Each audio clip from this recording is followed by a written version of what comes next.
Welcome to Sports Talk with Steve Jones, the daily talk show with the voice of Penn State football and men's basketball. You never know what special guest may stop on by any given day. Now here's the man of the hour, Mr. Steve Jones. Okay, it's report day for Penn State football, so they'll report. And then tomorrow practice will get underway, which is another step forward toward the season getting underway, which will be September 5th with Marshall at West Shore Home Field at Beaver Stadium. This will be an intriguing camp in many ways because there were players that were not available during the spring that now are available. So let's see how Tony Rojas fits into what they want to do, along with Cooper Evil and then Cale Brazina and then Caleb Bacon, and see how they fit together as a unit. Alex Tash won't quite be ready yet when the camp starts. Cam Smith is still involved in this as well. You have Ikene Ezeago at one end. You got McPherson, another one. You've got Ivan Kamaju, and remember, Kamaju was not available during the spring. Now let's see how he fits in with what they do. Max Granville wasn't available in the spring. Let's see how he fits in as to what they want to do to go with that tackle rotation, which I think is going to be very strong for Penn State. For the most part, the secondary was available with, I think, one exception during the course of the spring. So you got a pretty good read on where that happens to be. You know, Darius Dixon, I think, has an opportunity to be one of the better cover corners in the Big Ten. He has all the ingredients for it, and you saw certainly the signs of it last year. He's interesting. I could tell that he was going to stay. Now, you remember, he's from California. You could tell in December that in all likelihood he was going to stay. But he was also one of those guys that never put out anything to anybody on social media about staying, because that's not who he is. Like, why do I have to do that? I'm here. And that really is his approach to it. And then Davian Collins, of course, on the other side. Depth is going to be important. We know that Zion Tracy has an opportunity to be a really interesting chess piece in all of this for Danton Lynn. Marcus Neal is an interesting chess piece in this for Danton Lynn. I think Caleb Bacon could be an interesting chess piece in all this for Danton Lynn. And then you go offensively, you're finally going to get people together. Anthony Donko is not available during the course of the spring. Well, now you have Donko. You have Malachi Goodman. You have Garrett Sexton. You have Owen Alicini. You have Kowal. You have Dom Ruley. You have Trevor Burr. You have Brock Riker. You have Cooper Cousins. I just rattled off 9 guys right now that are capable of playing. This is leading to a bigger point here, which I'll get to momentarily. You're now going to have Andrew Rapplier available. He was not available in the spring, to go with Ben Bramer. And you have Cooper Alexander. Gabe Burkle, I think, is further along. That doesn't mean out of the gate he's playing to start the season, but I think the door is open that maybe he can get back maybe a game or two earlier. We'll see, as long as he doesn't have any setbacks during the course of the preseason. And Burkle's a really good player. Eskelson, Sowell, Kobe Howard, right? Zay Robinson, Amarian Jackson. And then let's see how some of the others have come along, like Lyric Samuel and so forth, and see how they've done along the way. Carson Hansen, James Peoples, Quentin Martin. Then we'll see where Cam Wallace and Dante Sheffy fit into all this. Rocco Becht. Right? Becht did a lot in the spring. He just didn't do anything with contact in the spring. Alex Mansky was not available I'm very, very interested to watch him do things in the preseason. He's been cleared since June 1. Now it's an opportunity to actually see him go out there and throw the ball around and run the offense. And, now he won't get hit in the preseason either. Right? And then, of course, there's Connor Berry. Then we'll see how the kids come along. And then you look at Ryan Barker. We know what he can do. I think Blaze, Sokach, Minnick, Andrew Dufault will be the two snappers, but Blaze appears to be the lead there. I've watched him snap for how many years now. I'm anxious to get to see him now do this thing in games. And then we'll see how Tice works out. Matthew Parker did some pretty good things in April and in June as well. I mean, he did some pretty good things. And Cristiano Rosso is another guy that, there'll be some competition. Now, I just rattled off a lot of names here. I didn't mention Jamison Patton, by the way, who I think is really actually a very good player. I just rattled off a lot of names here. This goes back to the point I made a year ago, and I have not backed off on the point. I think in today's college football, which is different than the pros, but in today's college football, I think you need to have 50 guys that are capable that at some point in the fourth quarter can play for you. And it doesn't mean you're out there in the final drive. But in a game that's in the balance, you might be in the rotation in the first part of the fourth quarter. And if you can go out there and hold your own, and there's a reason the other person's starting. Right? Sometimes there's a list of reasons why the other person's starting. But you've done enough, and the staff now trusts you to put you out there in the fourth quarter. I think you need 50 guys to do that. And I've talked to Matt Campbell about this, and he says, if things fell into place, he thinks he could have maybe 55 guys that can do that and are capable of giving you a performance where if I put you in the game, I can trust you and we're not going to have that drop-off. And I think injuries. When they had injuries, they were anybody's a different team when you have injuries, but Indiana, to me, I think it certainly stuck out. There's no doubt about it. Yeah. And I think that's so. It's interesting. Indiana's great. They're this or this. Yeah. It's interesting how their starting group and like a few guys here and there are. Yeah, absolutely. They didn't rotate a lot of personnel. Yeah, I agree. And I think you can make the argument, you go back 2 years, that hurt them. I think that's especially when they played that game in Ann Arbor. I thought they struggled a lot in that game, and then you go to the whoever that played that game, it was in Bloomington, game, and then it was the second half. It was the second half against Michigan, and the game was in Bloomington. Yep. And they got off to a great start. They're feeling great. And all of a sudden, everything stalled. Yeah. And then, of course, they didn't have it against Ohio State. No. They didn't have it against Notre Dame. Nope. But then, but last year, to me, if I had to pick a game where you sat back and went, okay, this group is absolutely for real. It's not the Penn State game, because at that point, it's the Oregon game. Yeah, absolutely. Because Mendoza threw the pick six that Finney ran back all the way. They took it on the next drive and drove it down the field. You're like going, this team's got a little.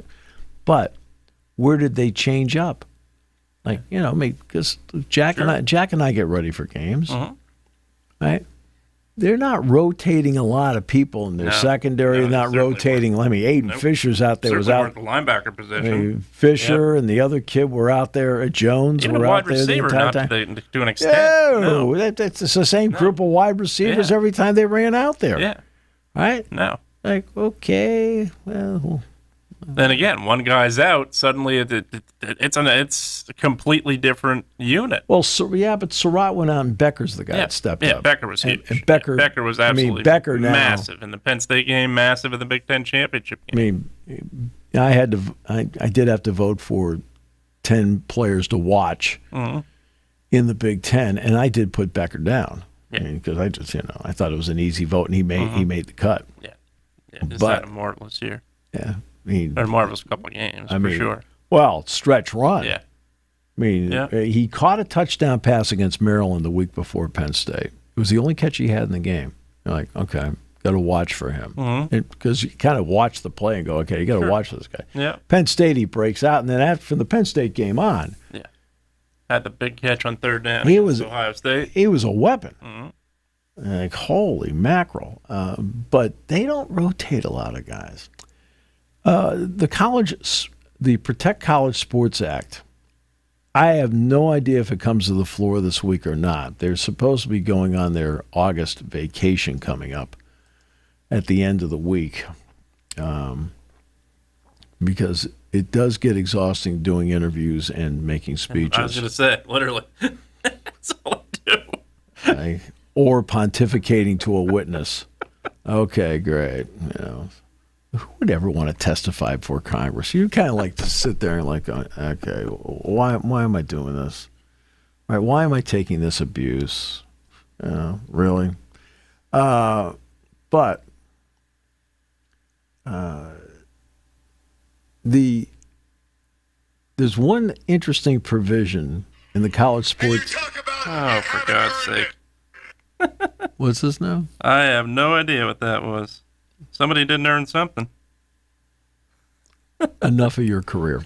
So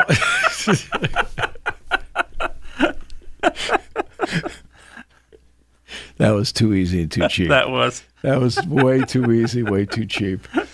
But I wonder how many people caught this. They don't want a super league. Right. So in the congressional bill, they put a cap on at 19 for the size of a conference. So there's the Big Ten. How often have we heard, and you and I have talked about this ad nauseum, about Florida State, Clemson, the Big Ten would want them, and right, this grant of rights, and of course nothing happened because the grant of rights, which is a couple pages long, does not have an escape out on it. Sure.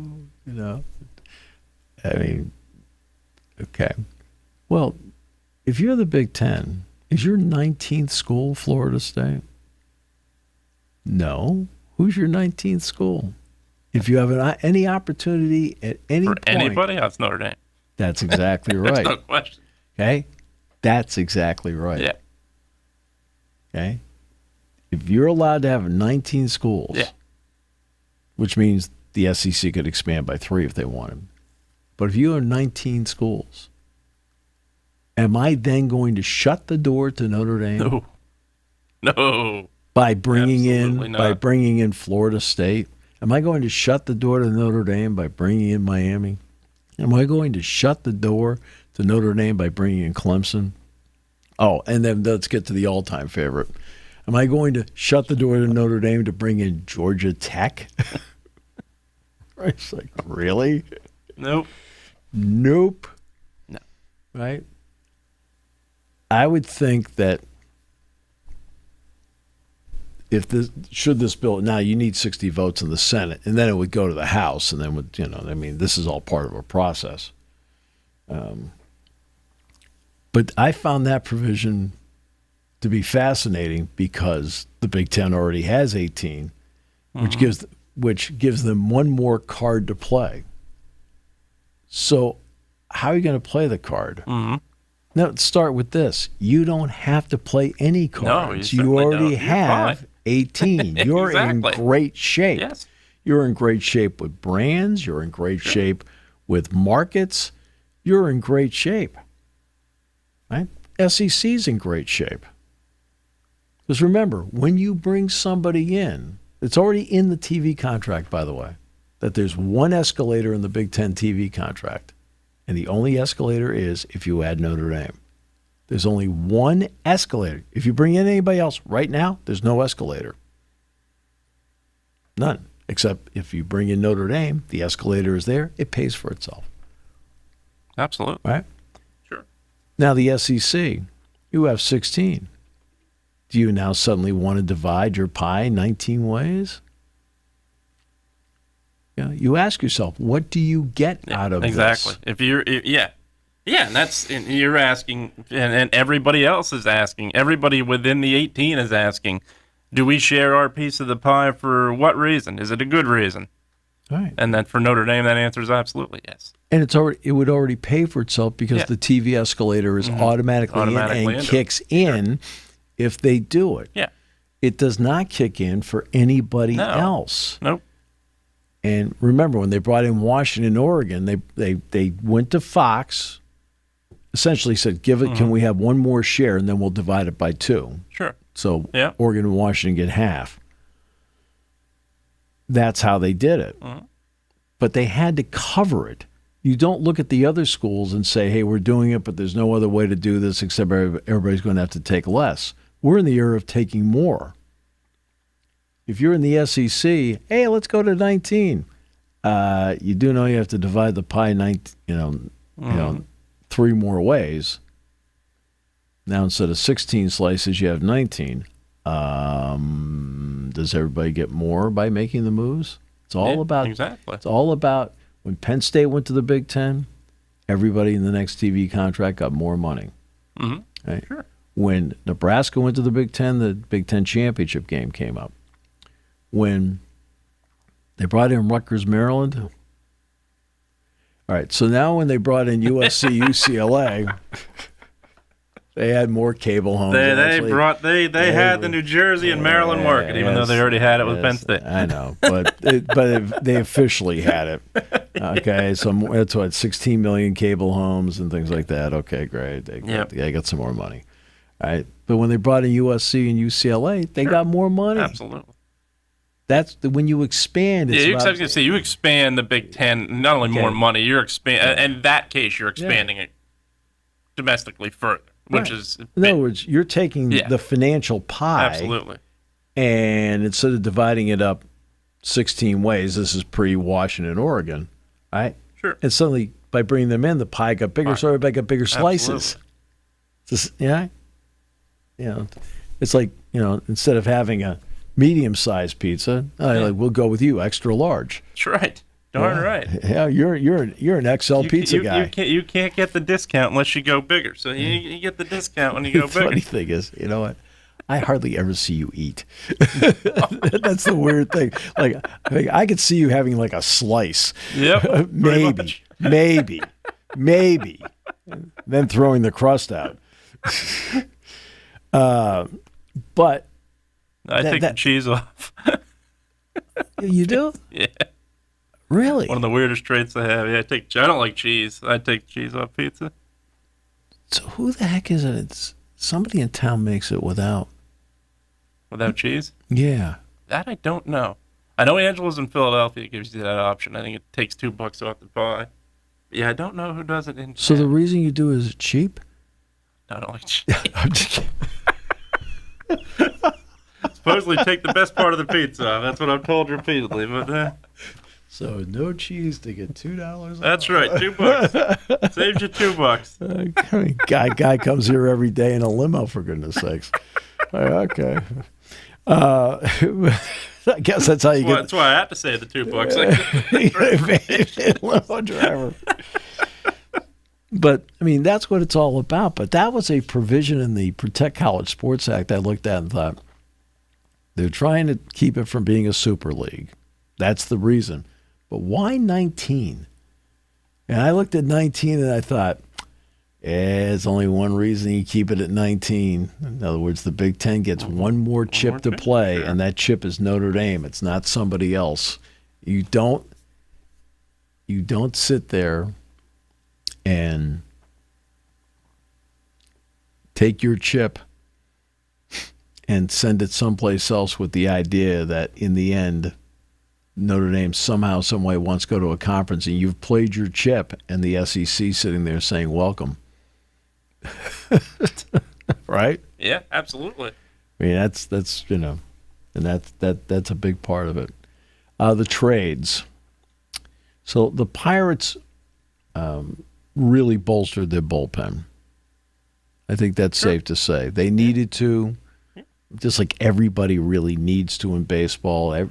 Everybody's in search of the bridge guys in the 6th, 7th, and 8th innings these days. How do I get from my starter to my closer? I mean, God forbid the starter would go 7 innings, but nowadays, no way, not a chance. But see, that's what strikes me. Somebody has to explain to me in sports. And this, I realize it's a tangent. I'll get back to the trade deadline in a second here. Why does there seem to be less stamina today? Like, for example, I'll use him as an example. Aaron Donald is one of the truly great players in the history of the NFL. Mm-hmm. Right? And how many times was he not in the game in the fourth quarter? Yeah, several times. Why? Yeah. Well, we're trying to keep him fresh. Yeah. Fresh for what? Absolutely. Right? Merlin Olsen played for the Rams. Yeah. Right? He kept playing every down. Yeah. And Dick Vermeil was notorious for, you're coming out now all the time. Yeah. This is absolutely. Yeah. And it's a guy that won a Super Bowl. Right. In baseball, I mean, a number of pitches. I mean, we talk about, there's no question that the athletes are the greatest conditioned group of athletes that we've seen in our lifetime. Training is now all the time. Why don't they have more stamina? I need it, and it's not the players sometimes asking out. Sometimes it's the coaches doing a rotation. I just went through a roster talking about 50 players, right? Being needed to play in the fourth quarter, but that's the college game. All right, so back to the trades. The Pirates bolstered their bullpen. Here's one area where I think they needed some help to make the pitchers pay off and didn't get it. They needed to acquire a fourth outfielder that is a really good defensive player because their outfield defense is not up to major league standards. You have 3 DHs playing in the outfield, and it's hurt the pitching staff. You need to have somebody that you can put in the game in the 7th, 8th inning in the outfield that can make up for some of the mistakes that are happening out there. Right? It doesn't have to be a great bat. I'll give you an example. He's on the 60-day IL, so he's not available to anybody. But I don't think it hurts to have a Johan Rojas on your roster. No. Right? Nope. I mean, Rojas is not a great hitter. He's not a great. He was never a great. When he played against the Spikes, he was not a great hitter. Right. But you watch him play defensively, route running, speed, right, anticipation, athleticism, right, the ability to throw to the right base. He does a lot of things defensively really well out there, right. But I don't want him out there for 9 innings. But boy, in the 7th, 8th, and 9th innings, I've got a lead and I need to protect it. He is an option I'd like to consider.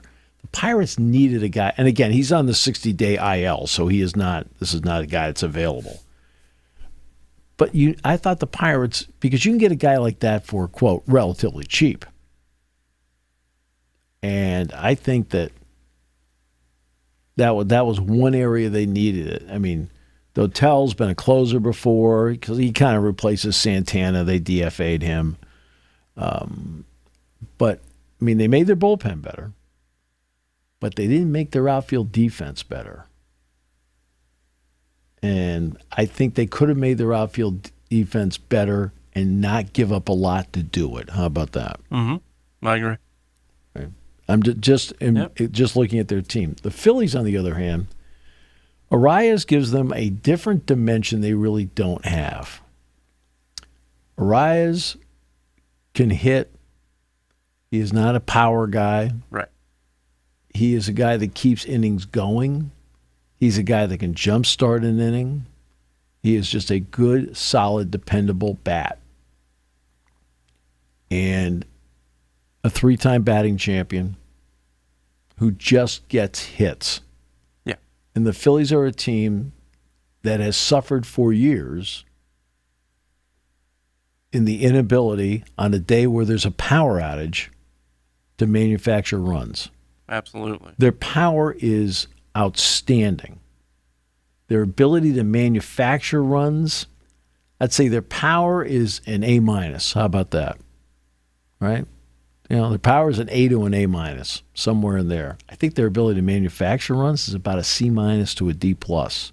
Yeah. And they've had some, they lost a game, to the Marlins, 1-0 or something like that. Then they lost another game 2-1 where, if you could just keep the line moving, you can do that. And continue your fundamentals. That's the other part of it.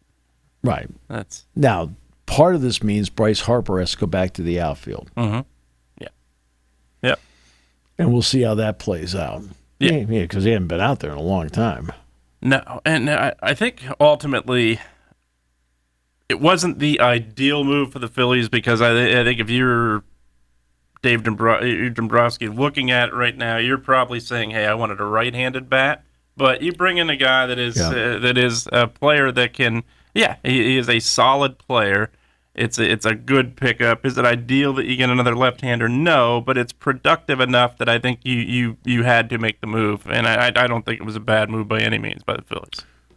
Oh no, I think it changes their offensive dynamics.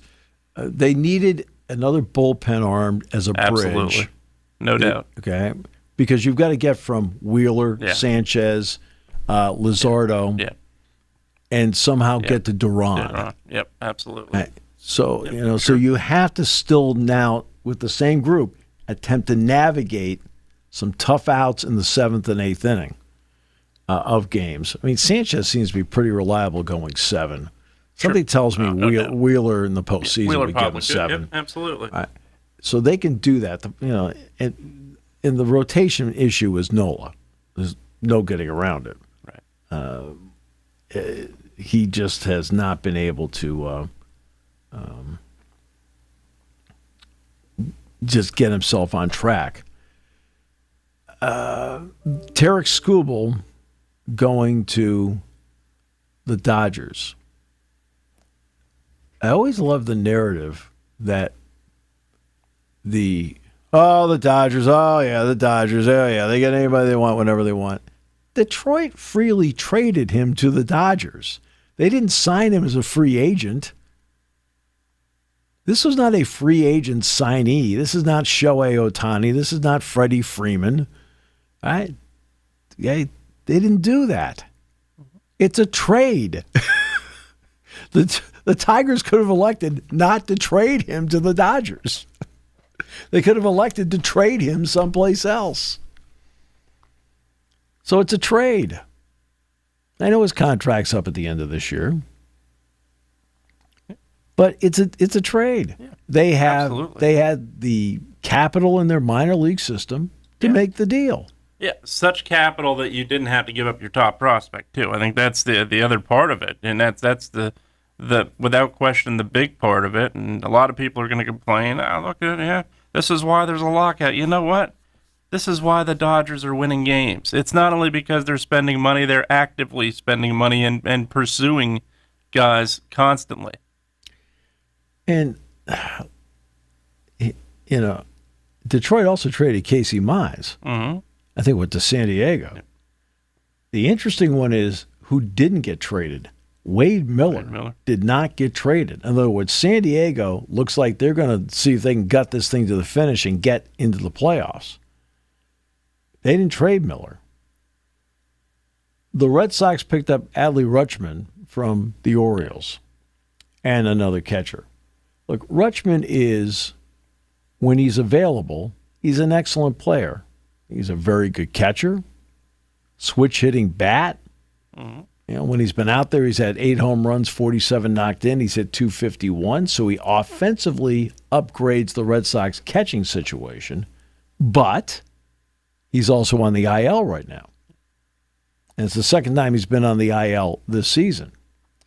The Red Sox have not exactly had what you would call a great run of getting players back into the lineup fast. How that a fair way of saying that? They also picked up a left-handed reliever for a guy with really was not going to figure in their future plans, Marcelo Meyer.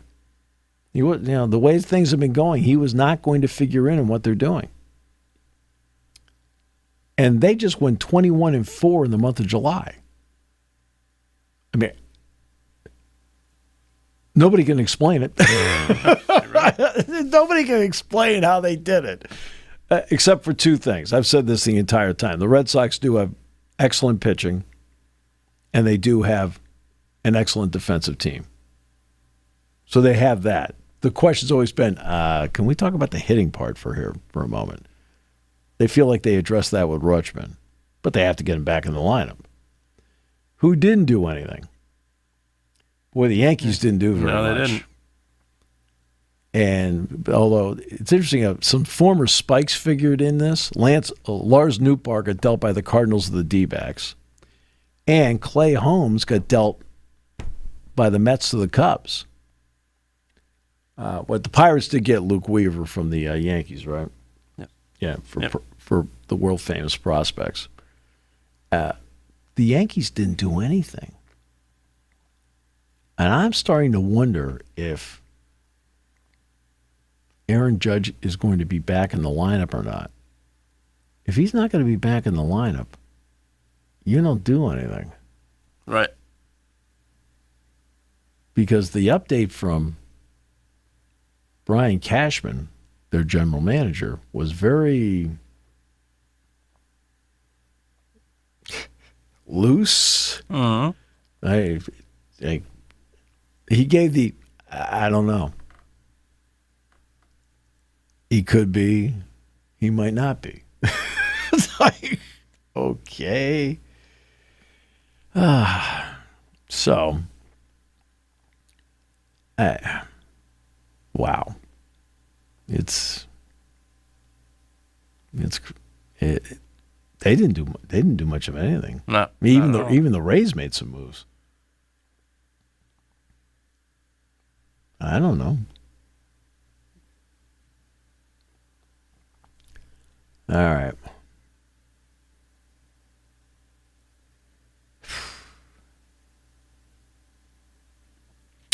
So, yeah.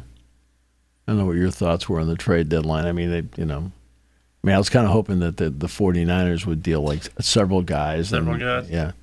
No, I thought just to make you mad. I thought the Yankees were surprising. I think that was one that stuck out to me. And I think, as you said, I think that, Rutschman, obviously, even with the injuries, I was surprised he was traded within the division. I think that's one part of it there. But the Red Sox, as opposed to the Yankees, I think the exact opposite. I thought, they were surging. I think they needed to make a move and did. I thought they did a great job. Phillies, I think, that didn't do enough. I think that, as you said, I thought they needed a bullpen. Got a good bat. I made moves, I think, which needed to be done. Let me say this about the Phillies. Their minor league organization is okay. Okay, not great. Yeah, absolutely. And so they may have made offers for people, and you may have had people say, I don't know. I don't think so. It's not enough. Yeah. That's true. I mean, I'm just saying it's possible. Yeah, very, very true. It's possible. Yeah, those are the three that stuck out to me, and obviously the Dodgers made a big move, certainly, and got the guy they wanted, which I thought was huge. Now you bolster a pitching rotation going into the postseason now for the Dodgers that is without question the best in baseball. There's no doubt about it. They just got swept by the Red Sox. They did, but they're still the best in baseball in terms of a rotation. So now you get ready. Even better now to be swept than October. Oh, I know that. Yeah, they got swept by the Red Sox. Yeah. We need Scooble. Yeah, Red Sox are playing great baseball. There is no doubt about that. We need Scooble. We can't have this happen. Oh, goodness gracious. Yeah, that's wow. Yeah, and that's I thought the big part of it for me. I think it's going to be interesting to see what's going to happen with the Yankees at this point. I think that's. How long is Judge going to be out is the question. He's certainly in the 60-day IL. So what ultimately you call up a prospect, I think that's going to help a little bit. But, I was surprised they didn't make any moves. Yeah. So that's how it all happened. Yeah. So those are the deals. Now, I think you can still do I throw the guy on waivers and he's sure, yeah, and then you can do that by the end of the month. Yep. That way, I think if you make the deal before midnight, August 31, the guy's eligible for the playoffs to play. Right. Yep. So yeah, but wow, crazy times. It was not as crazy as I thought it was going to be. And the fact that Wade Miller was not moved was a surprise. That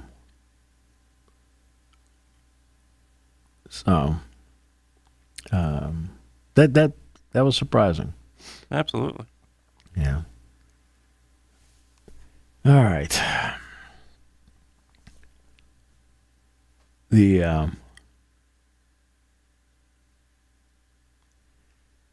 were talking earlier about with the college football season getting underway. What it was 3 weeks from Saturday. Yeah, 3 weeks from Saturday, the Ireland game takes place between TCU and North Carolina, and Penn State starts its training camp tomorrow. Today's report day. What's interesting is that the SEC went to 9 conference games. That's fine. With the idea there was going to be an expanded playoff.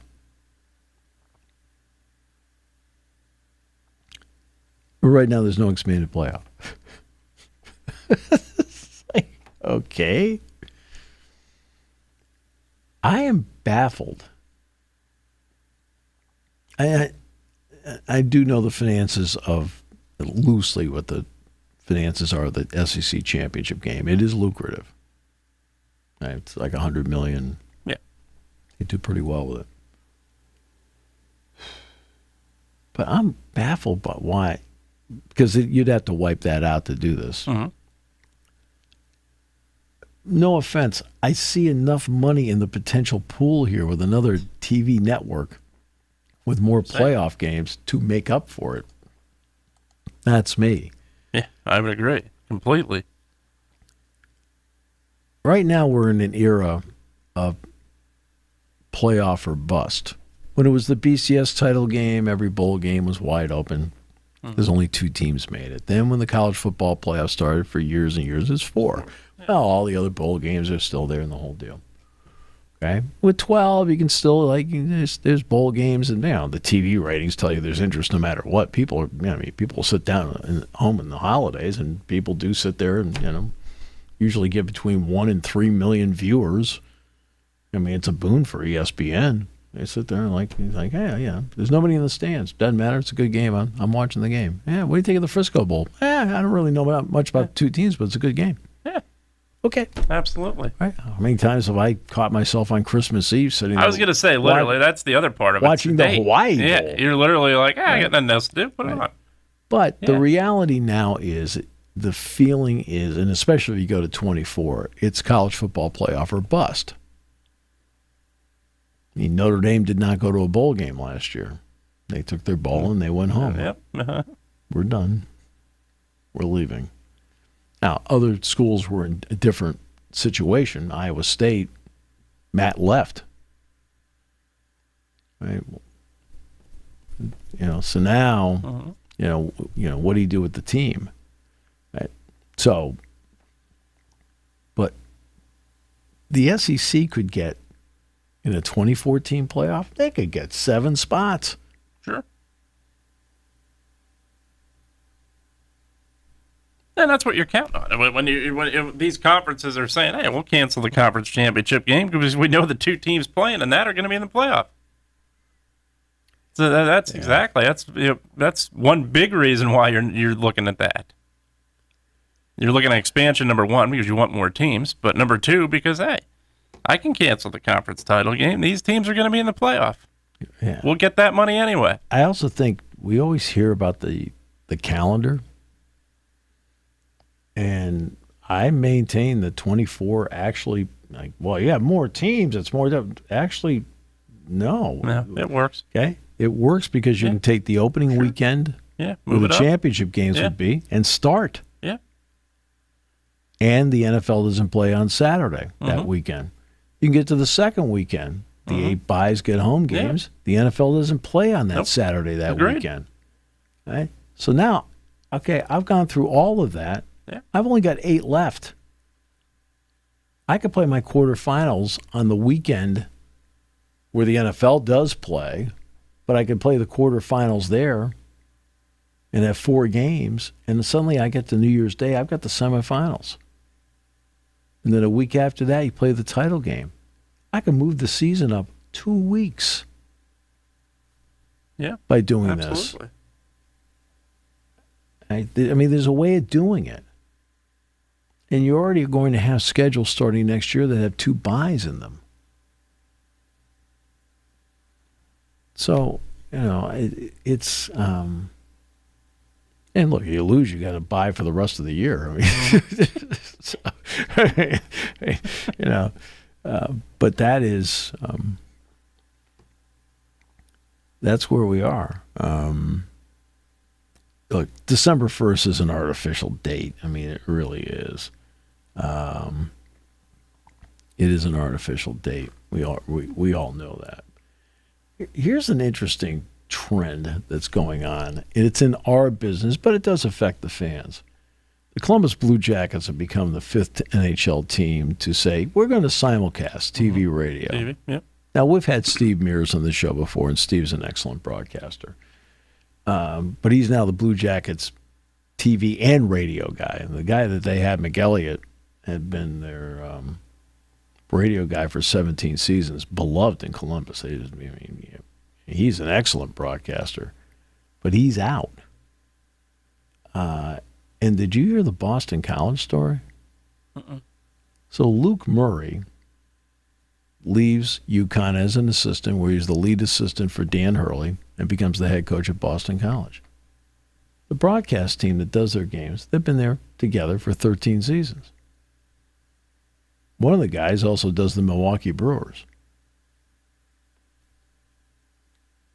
They kept trying to get just anything, 2 minutes with Murray, 5 minutes with Murray, something kept, like, just to introduce themselves. Here we are, the whole thing. Not out of, we're trying to save ourselves, but just out of, hey, by the way, hey, we'll work together, and then, whatever you need from us, you'll get. That was essentially what they wanted. Never got the meeting. Never. And they both got bounced. You want to know why? Because Murray doesn't want anybody associated with the old losing culture with what he's doing there. Like, they're the radio guys. Okay. If anybody is going to support you, it's going to be the radio guys. You bet. What do you think? Do you think fans sit back and go, oh, boy, Don Fisher's done all those Indiana football games all those years, and all they do is continue to lose, right? Right? Then they win the national title. Who's the most beloved figure in it? There's no question. Right? Signetti and Don Fisher. Oh, wait, but I thought Don was a part of a losing culture.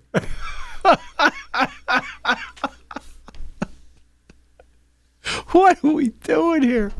You want to talk about overthinking it? Let's overthink it. What are we doing here? No, I don't want those guys. You don't even know the guys.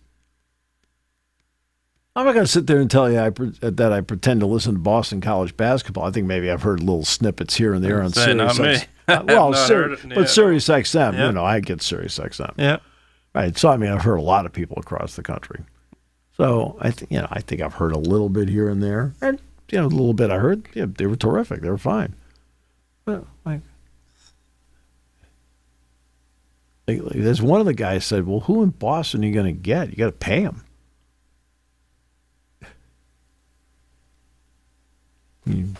Boston is not a minimum wage city. No. Oh, man, no. No. Good Lord. I mean, he got rid of them because he wanted to. He didn't want anybody associated with their losing culture. Okay, well, that's called the players. Okay, that's called the players, the previous staff. I don't get it.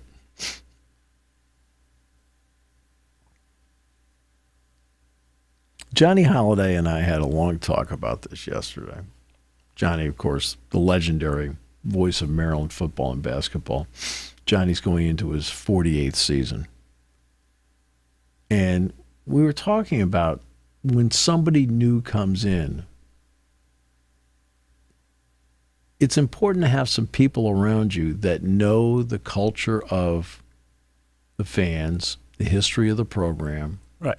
The, what makes the campus tick. As every fan base has their own little, right, like things that are important to them. What's important at Boston College, on that campus and around Chestnut Hill and Newton and so forth, maybe a little bit different than what's important, for example, down in Winston-Salem with Wake Forest. Okay, they're both in the ACC. But they also have their own campus cultures. They both have their own, right, certain things that fans love and, don't like and so forth. Don't you need people like that around you to help navigate that? I mean, no offense to Luke Murray, of course, he'll bring with him the celebrity of his father. Bill Murray was a big sports fan. But you didn't invent the game.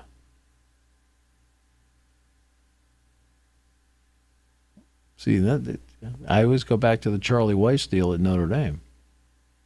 Charlie Weiss, the first season, he inherits the players. He didn't have, he didn't recruit Jeff Smarja. He didn't recruit Brady Quinn. Right.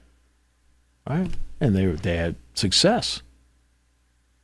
And they were asking, he was asked by people, well, what are the difference between the pros and college? He goes, he says, look, we're over here playing chess, and, these guys over here that I'm coaching against are playing checkers.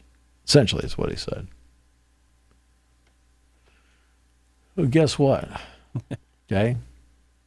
In the next few seasons, right, the guys playing checkers.